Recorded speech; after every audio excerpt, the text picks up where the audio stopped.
बाबा सूरदास जी कहते हैं, मौसम कौन कुटिल खल कामी, जिन तन दियो ताही बिसिरायो, ऐसो नमक हरामी। असल में कोई बुरा नहीं मानिएगा, आपको ये शब्द नहीं कह रही, पर असल में जो भगवान का भजन नहीं करता ना, वो नमक हरामी होता है। मैं नहीं, बाबा सूर कह रहे हैं, अपने आप को कह रहे हैं। मुझ जैसा नमक हरामी कौन होगा।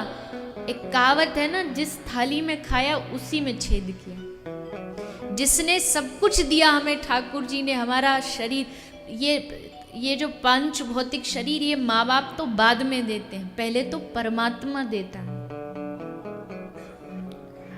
माता पिता से भी अधिक प्रेम करने वाला अगर आपको कोई है तो परमात्मा है।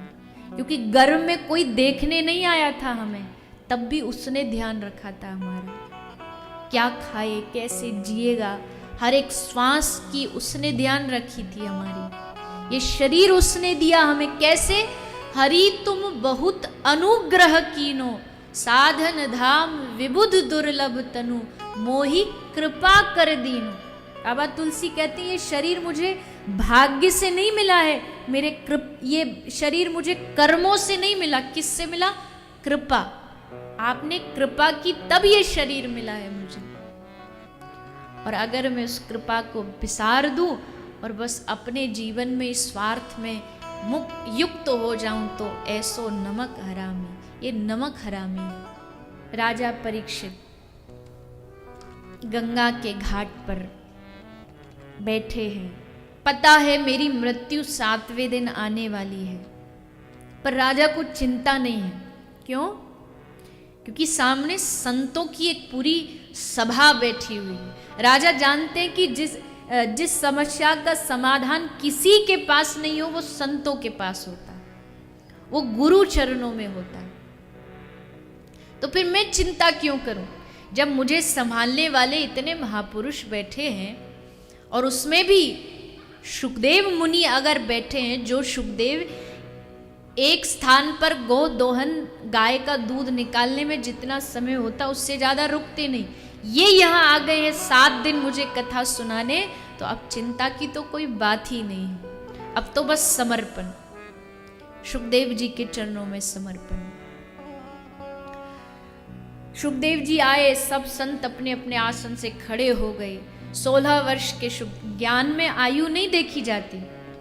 शुकदेव जी के पिता स्वयं हाथ जोड़े खड़े हैं, व्यास जी, पराशर मुनि सब हाथ जोड़ के खड़े हैं।